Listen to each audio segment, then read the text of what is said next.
Hello everyone. Today's week's about networks and partnership performance and accountability. So today I'm going to, describe chapter 10, which is last chapter, managing in three dimensions of textbook, and then I will cover as well with two different or also related to these articles. And then managing in three dimensions. I already mentioned that the 4 more weeks, I guess, week 2 and 3 and 4 through 6, I guess. So as you may know well, the public managers should continuously make some judgments based on their, craftsmanship or their, personality or their strategies. So constitutional situation already came to the public manager in all, public and non-profit organizations. So they should make something call for decisions and actions in response to environmental change or challenges, in the context of the three dimensions of public management, structure, culture, and craft. So managing in three dimensions is an intentional, ongoing strategies. So this chapter begin with one example, Veterans Health Administrations. So according to the authors in the textbook, the Veterans Health Administration suffers from a tarnished reputation of bureaucracy, inefficiency, and medical care prior to the mid-1980s. So new public manager, his name is Kizer, he came to this organization and he realized their needs for, transformation of organizational structure and culture and something like that. So Kizer, as a dynamic policy entrepreneur, proceed toward the transformation about including providing broader access to high quality care to veterans in general. So he started to establish performance criteria with more simple and organizational objectives, including patient satisfaction and compliance with external review criteria. So reduce tensions between VHA's headquarters and some other directors working in the organization.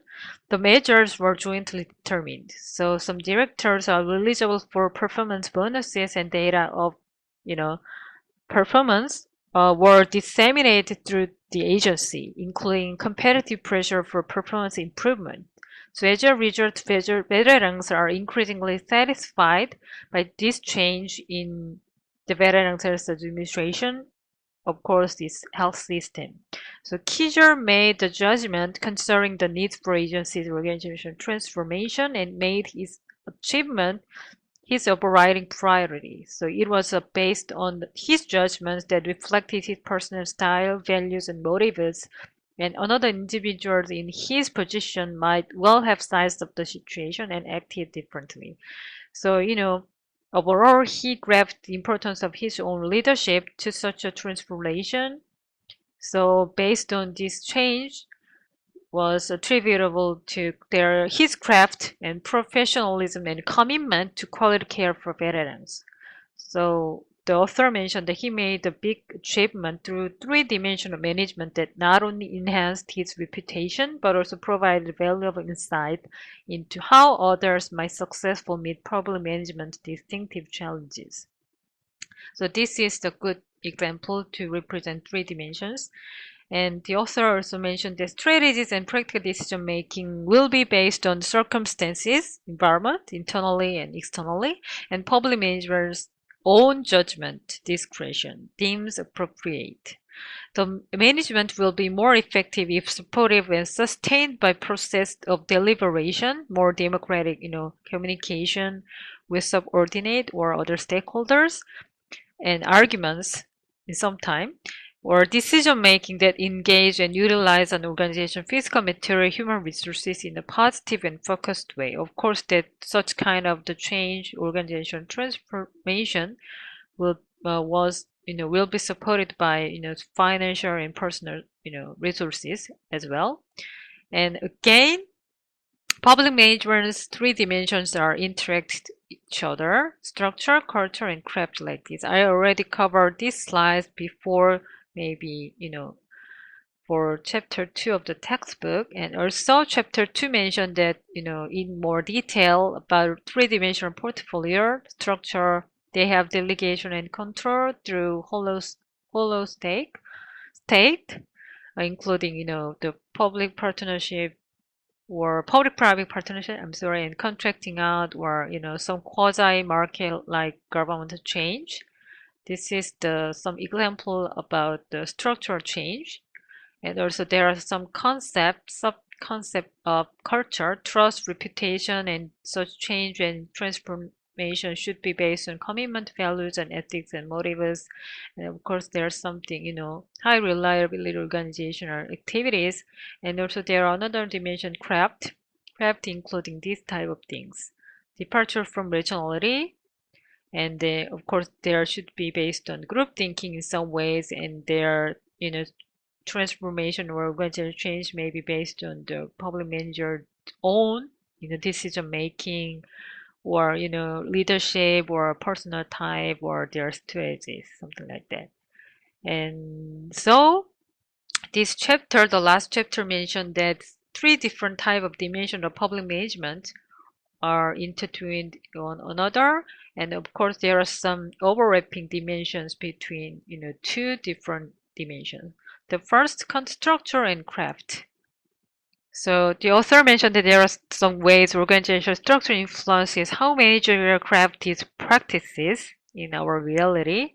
So of course there are some relationship between structure and craft.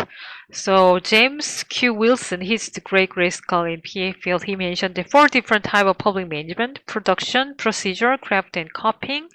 And later, Patrick Dunleavy's distinction among the budgetary structure of the public organization. He mentioned that core organization, agency organization, or program organization. I already covered this type of basic framework before in the former lecture. So based on the main suggestion underlining this type of the relationship, the dimension of structure and craft interact with each other in different ways.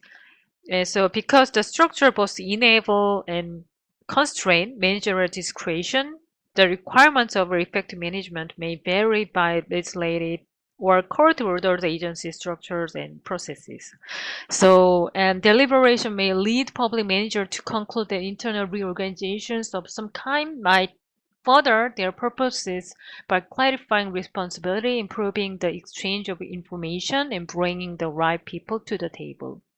So, again, based on this type of organization, Dunleavy's and Wilson's, the author mentioned that a managerial focus on efficiency might be more likely in a production organization, but in copying organization, public managers will be more likely to be engaged in leadership activities and also in resolving conflicts inside and outside the agency, defining goals and raising morale and something like that. That might be, happen in craft or copying organization. And also we can think about network and association manager. They may need to resolve and ameliorate some tensions and challenges between the priorities of the individual organization in their network. So based on this network, he can change their organizational structure by their own craftsmanship or strategies to facilitate decision making and again overcome such kind of challenges. So you can read by yourself the detail in the textbook, and for public manager often exercise their craft by deliberately restructuring their organization or their relationship with other organizations. I already mentioned that. And these reorganizations may be undertaken for example, to change processes of deliberation and decision so that they better support the manager's leadership style or learning and information needs, or that kind of reorganization can be based on to create or alter patterns of work and shape organizational work environment, or then may be based on to enable or constrain their subordinates on behalf of organizational or public policy goals, or some to change processes of deliberation and decisions, so that they can make some shape of organizational work environment as well, and to change allocation of political influence within the organization, kind of stuff.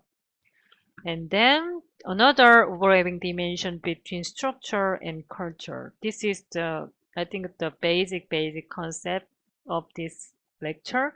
Organizational structures are often the basis for the emergence of identifiable cultures and subcultures. The structural arrangements therefore can contribute to cultural conflict within and between the organization. Again, when we think about the example of veteran sales administration, the keys are new managers made some managerial effort to change and transform their organization or as well as their culture. And then because the Kijor's consolidation of control over the administration of health services for veterans enabled the transformations of the administration's culture ways from hospital-based care for service-related injuries towards an emphasis on accessible outpatient services of high quality to a wider community of veterans with measurable results. So he established, I already mentioned, the performance criteria, more quantitative values to be clear to measure their performance. So he extended their services, beyond just general veterans toward more, outpatient services with high quality. So the processes by which deliberation and decision making were more organized after he came to the organization. So whether the strategic or policy planning process might be more transparent, and policy decision making also changed toward more systematically, allowing more broad participation as well as interacting with organizational cultures. And also we can think about another example indicated in the textbook, the reorganization of the three entities in the interior department. So these three departments were organized differently in historically. So the goal of this reorganization was reform of Indian trust management and improving the delivery of services to the American Indian and Alaska Native communities. But according to textbook, they might be not that well because there are some issues about clash between business-like culture and culture more, of Native America. So I think you can read by yourself the detail, maybe page 388 to 389. And also the author mentioned that there are insight into the interaction between the structures of the deliberation of organizations of cultures was provided, this scholar Cohen, March, Olson's famous theory, garbage can model of organizational change. So based on this theory, the main concept is that all participants in the organization bring their personal ambitions, motivation, and reputations to the table at once, but the outcome of this deliberation communication process, decision-making process, will depend on the mix of stuff. It is called garbage that participants dump into the process. So more detail. This is also called the streams of agenda setting theory. So just one of several ways to describe the policymaking process. So this model by, I already mentioned the March, Olson, and, different scholar, they made this type of the concept. The flow and timing of policy action happen by chance, like the garbage can model. So model contract is the rational, traditional approach to decision making. So main claiming underlying this model is that actors rarely weigh decisions and alternatives systematically. So in this model, particular attention is paid to the three streams: the problem, policy, and political streams, which move independently through the policy system like this. So program recognition, the formulation of the policy proposal, and political events independently unfold. So when they meet and coincide, an issue is transformed from a mere topic and or problem into a concrete policy that is a compelling program, is linked to the plausible solution that meets the test of political feasibility. So, for example, supporters of the formation of Homeland Security, they took advantage of a political context that favored the reorganization.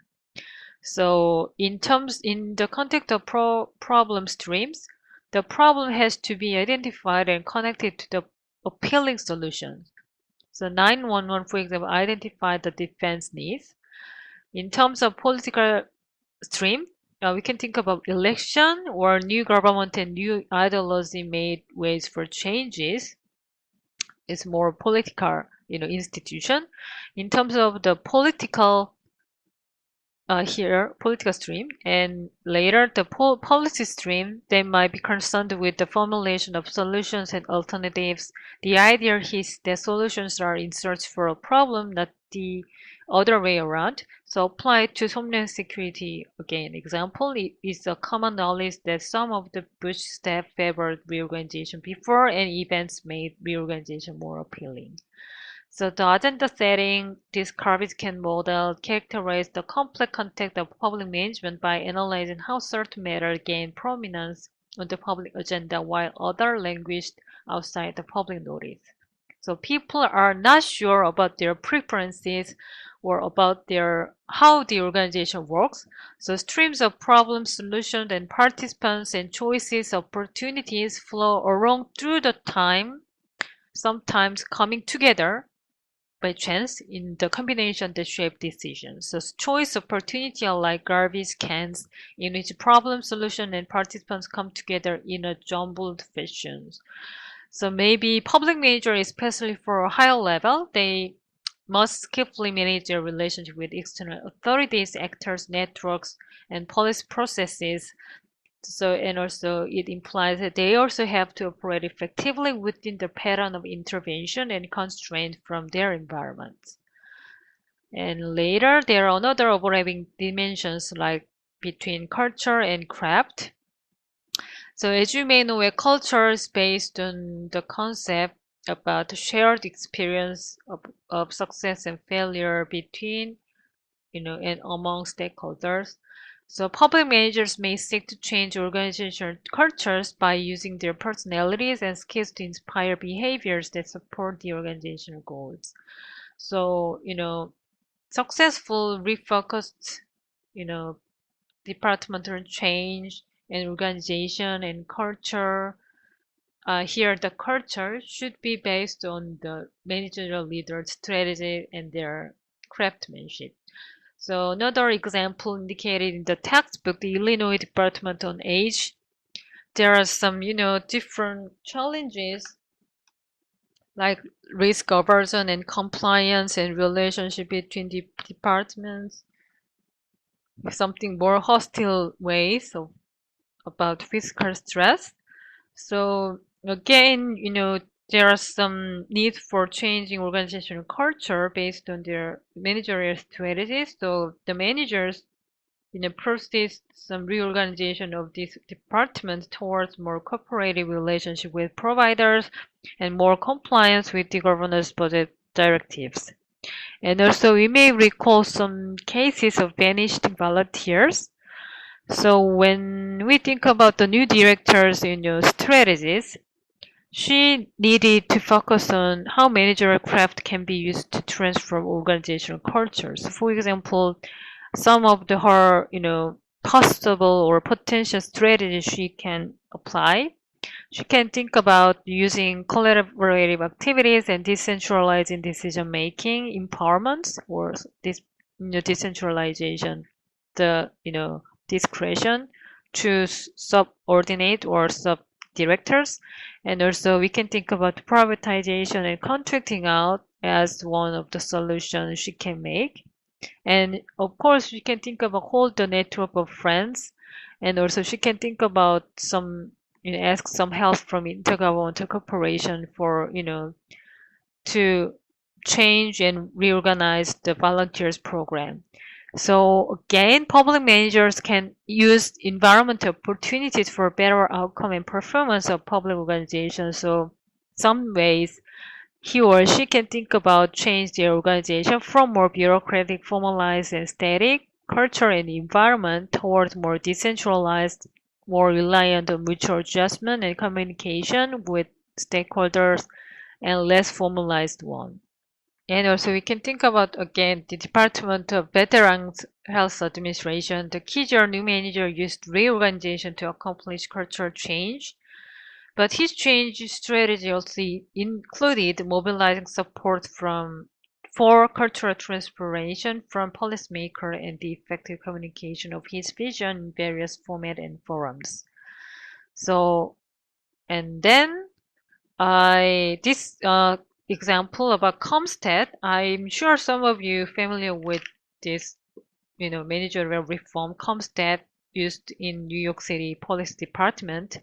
If you're interested in more, you can read by yourself, see the detail in the textbook, the last chapter, not previous chapter, I'm sorry, chapter 9 through page 367 through 374, and I already provided some useful related with Beaver, YouTube, and you can read by yourself some readings about the history and the effectiveness of ComStat system. So you may know a long time ago, New York City was notorious for, highly and amazing increasing crime rates. So later, the one director, William J. Bratton, he came to the office and he established one reforms initiative to reduce crime. So this is one case study of organizational reform. So policing reform in New York City was shown to involve all three dimensions of public management. So the textbook said the use of extraordinary craftsmanship by department managers to design and implement structural reforms and induce change in the values of the police department's rank and file. So in terms of structural dimensions, the precincts commissions were given real authority to devise and implement strategies appropriate to their jurisdictions. So whether in pursuit of citywide anti-crime strategies or in response to local hotspots and special problems. And also in terms of cultural dimensions, there was a change that the police mindset from a law enforcement to crime prevention.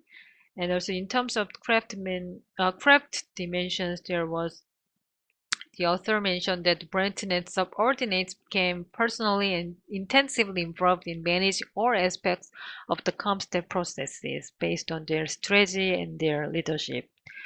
So in 1996, in this initiative known as Comstat, this case received an Innovation in American Government Award from the Kennedy School government, even though it has been operated for only 2 years.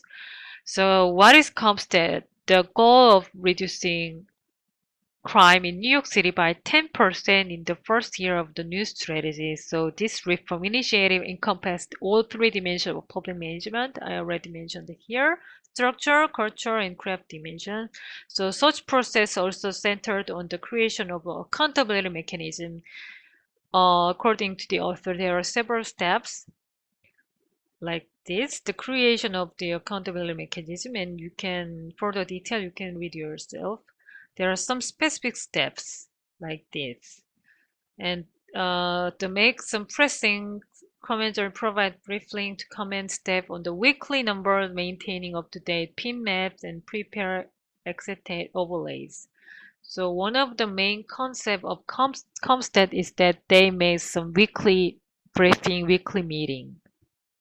And also this kind of system brings borough commanders and precinct commanders together on a regular basis, maybe weekly, to discuss the number of the crime and address detailed questions. And they need to talk about, what is the problem, how can we reduce the crime, something like this. So they made some communication toward more, empowerment and more interaction culture, more flexible way. And they try to set an ambitious goal on which all personnel would focus, like reducing crime by 10%. And also this step includes some institutionalization with weekly meeting, which is required, and the map were computerized and became the basis for the discussion. And the name Comstat was coined referring to computerized comparison crime statistics. So they, started to make some weekly meeting, and for meeting they made some statistical performance measurement with, computerized system. more systematically. And also this system established a tradition of tough on sentiment interaction, reasonable interrogation between command staff and printings commanders because they try to make some communication each other. So again, they affect their organizational cultures more flexible and democratic way. In some ways, this system helps them encourage the process to trickle down so the pressing commanders or tour commanders begin using the process. And this system also refined the model, focusing on accurate and timely intelligence on crime, rapid deployment of policing resources, and effective tactics for addressing problem and relentless follow-up and assessment by using communication and briefing in weekly meetings. So overall, the Breton was skilled craftsman in translating his new structure and processes into changes in New York PD culture, and also this based on these managerial efforts.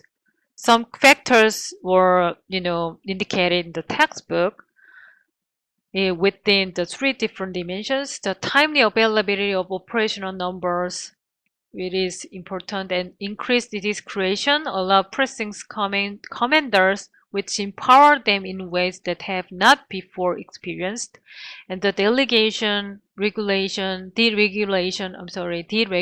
of policing implicit in the notion quality of life policing more structures enables of culture change within the department. And also there are some intense scrutiny of pressings operation, the regular meeting, a new value system. Such process helped by the fact that police departments are permanently organization with strong boundaries. And also such objective was, unmistakably clear to reduce crime in New York City. And also at that time, leaders were unusual in their toughness, competence, and determination. It is unlikely that police officials of ordinary managerial talents could have succeeded so quickly and so well. So as a result, the crime rate was falling anyway. So many factors associated with it could be, moving in the right direction. Because this kind of the system reforms was very significant, and also overall for success of this system, we can think about the quality of life policing and breadth in the leadership and organizational flexibility, and as well as internal accountability mechanism, and also mission clarification to reduce crime, and also goal-oriented, again, reduce the crime, and organized hierarchical, embedded the organization, and data-driven analysis based on crime statistics, and innovation in problem solving and empowerment and communication interaction with other stakeholders are main factor affecting this kind of successful performance. And then the chapter 10, the later part, the author mentioned that there are some managing in the blacks, which means the black means that the challenges and the disadvantages or weaknesses the public manager may face in their decision making and implementing policy programs. So what is the black box? What can we to improve the black box? So again, there are some overlapping among structural, cultural, craft dimensions in the decision making and management. So effective combination of public management three dimensions will vary by the specified of the situation. So maybe structural change may not be necessary. Cultures may be functional, and subordinate may be experienced and effective, all of which eases the burden of leadership. So managerial craftsmanship must be sensitive to the context and resulting challenges of a particular position. So one best way is needed to manage this kind of black box. So the author suggests some, recommendation way, some strategies to overcome this kind of the black box. Of course, the public manager need to think about setting a deliberation process, which means they need to focus on situation first, and they try to They need to try to integrate and synthesize their insights gained from three dimensions.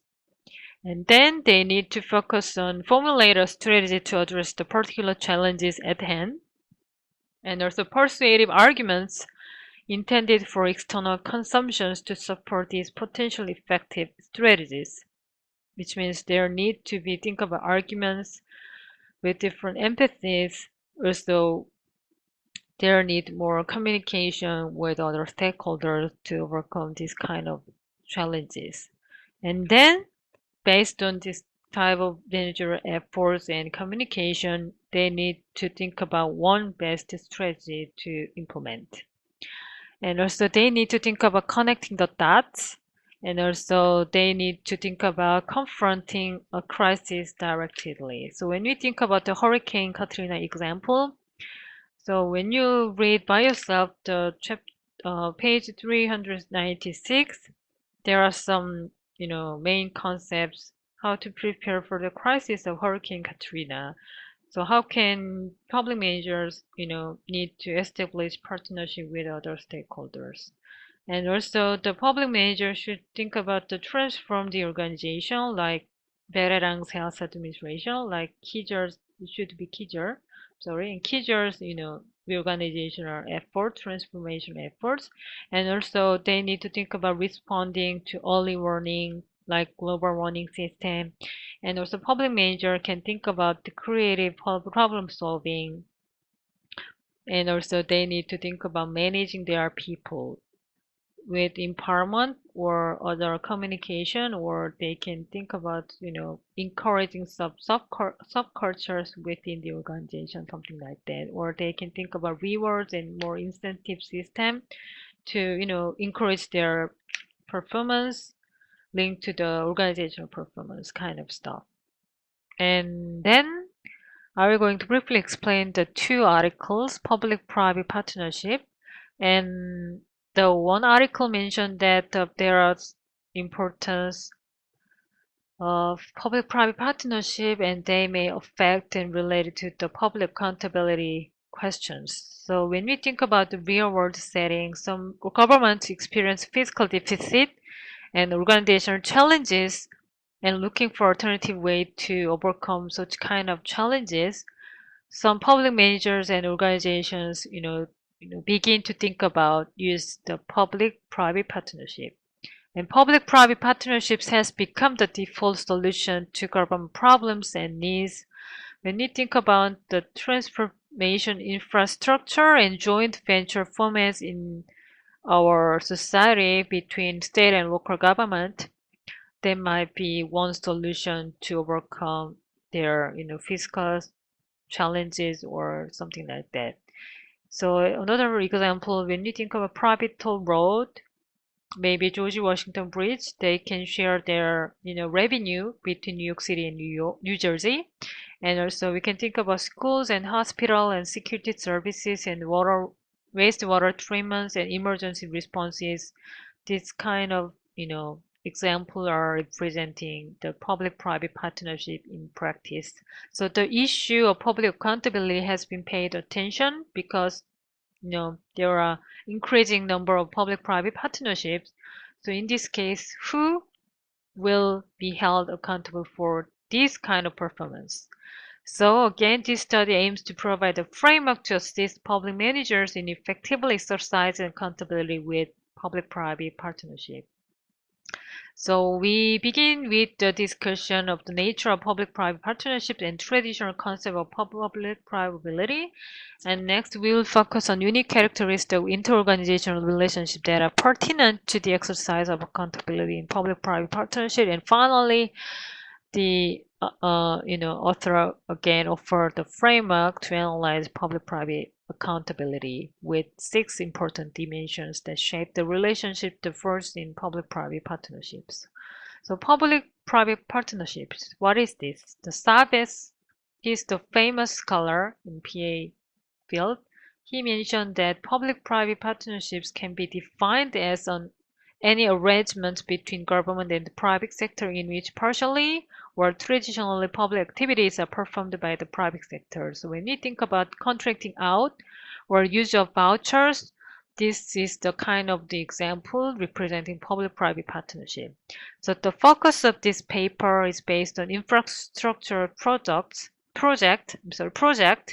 joint venture like building facilities or roads, toll roads kind of stuff. So author viewed the public-private partnerships can be defined as ongoing agreements between government and private sector organization in which the private organization participates in the decision making and production, delivery of public goods and services that has traditionally been provided by public sector and in which the private sector share the risk of that production. Maybe again, contracting out privatization can be one of the example.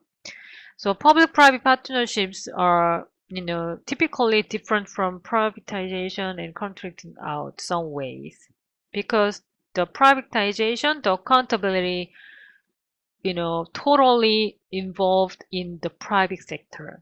But the contracting out, the accountability to manage the contract is involved to the public sector. So public agency and government, they need to control and monitor the private sector's performance in their managerial type. But the public-private partnerships, there are some, fraction, parts of accountability. So some accountability should be involved in the public sector, but the other, way of the accountability should be involved in the private sector. So which means the two different sectors should co-share and hold their accountability for their each performance. So again, the public-private partnership reflect a unique relationship between the government and the private firms. So while the government retains ultimate responsibility for the delivery of goods and services, it becomes a partner with the private sector in decision making and delivery. So this is the main difference between privatization or contracting out. This is the main concept of accountability embedded in the public-private partnership. So governments should do not have the in-house knowledge of the most cost-effective ways to deliver main type of public goods and services. That's why governments, use the contracting out to, save their money. So government can partner with private firm in a relationship in which government gains access to the technical expertise it requires. It means that usually private sector has more expertise in the specific services to deliver or produce and can access the cost effectiveness of private delivery, and firms are willing to share their expertise in exchange for long-term service contracts. And then accountability in this type of public-private partnerships require the creation of proper safeguard to monitor and manage the public sector's performance to ensure the public sectors are compromised for the sake of private profits. So one scholar mentioned that the idea of this kind of partnership should include mutual influence with a careful balance between synergy and respective autonomy. Of course, there should be this kind of the balance should be based on mutual respect, equal partnership in decision making, and mutual accountability and transparency. And also this type of the public-private partnership requires some controls and oversight as well, both before and after contract, because this is the ongoing negotiation between the public and the private counterparts. So of course there should be a clear two-way channel of communication between the two types of the sectors. And the article mentioned that there are 6 dimensions for strengthening the accountability in public-private partnership: risk, cost and benefits, and social and political impact, expertise, and partnership collaboration and performance measurement. This type of the dimension should be based on, accountability. So conclusion, managing accountability in the public-private partnership involves balancing a variety of public demands. So basically cost effectiveness, risk sharing between the two sectors, and innovation, reliability, timeliness that may, cost in the long term, and stakeholder participants and transparency and security. So leaders and public managers should design governance structure in this type of public-private partnerships to ensure the exercise of effective accountability for their operation and results. So of course, we need to think about strategic thinking on the part of public-private partnership leaders about the net gains to the public offered by the public-private partnership and careful consideration of the six dimensions covered in the previous slides. The public-private partnership accountability framework should result in more robust government structures. So this is the basic concept about the public-private partnership. And another article is more detailed in the context of voluntary partnerships. This article focused on the partnership forms between K-12 public schools and private and nonprofit organizations in the United States. So the authors, ask some potential participants with, phone calls and electric mails. So they finally got 9 valid participants for this study. So the author basically uses the two basic questions like this. What do partnership practitioners see the partnership as being accountable for? To whom do they see the partnership as being accountable? The findings suggest that voluntary partnership participants revealed more of client-based, more custom-based, and result-oriented views of accountability. So they tend to place greater value on professional accountability. They value more professional ethics in their decision making, and define their accountability and accountability to the partners. So which means they value their partners and communities in favor of public interest in their decision making and hold their accountability. So how accountability is understood by actors working in the new environments? We need to think about this question. So from partnership participants' perspective on two dimensions of accountability, accountability to whom, accountability for what. So to understand these two types of accountability, we need to think about first the definition of accountability. So usually accountability can be defined as a complex concept and complicated issues in peer area. So typically there are external and internal accountability. So Romzek and Domlik, they are famous scholars as well. In 1994, in their article, they mentioned that there are 5 different types of accountability. There are bureaucratic, professional, legal, political, and market accountability. I think I already explained before in the previous week, in 2 weeks ago, the chapter of accountability. And also one scholar, Morgan, he mentioned that in the context of a democratic state, the key accountability relationship in this core sense are those between the citizens and the holders of public office and within the ranks of office holders between elected politicians and bureaucrats. So there are findings. So this is the drawn from the words and phrase associated with accountability from participants. I'm sorry, Taylor mentioned that their accountability will be related to the measuring and measure, and later, next, outcome and impact, or the accountability related to the expectance and justification, reporting, and fiscal cost in this order. And in terms of the question about the accountability for what and accountability to whom, they mentioned that the accountability for mission, goals, and objectives is important, and program-specific outcome for accountability is important, and inputs and process also important. That might be related to the accountability. And to whom?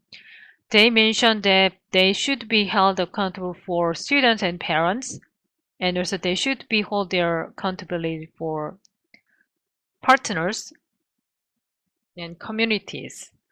So this is a finding.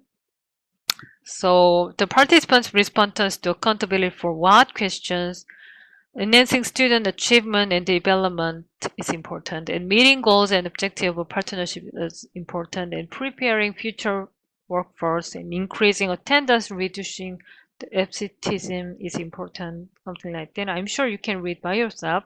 And in terms of the question about accountability to whom, I already mentioned in the previous slides, students, partners, businesses, and schools and communities. In this order, the accountability whom question was answered. At the conclusion, the participants indicated that there are multidimensional nature of accountability itself. So we cannot easily measure or define the definition or aspects of accountability. So, but the finding mentioned that the participants in this study mentioned the outcome-based or result-oriented performance management will be related to and applied for the nature of accountability. So as government increasingly enter into partnership with business and non-profit organizations for public purposes, the need to understand its implication for public accountability is important.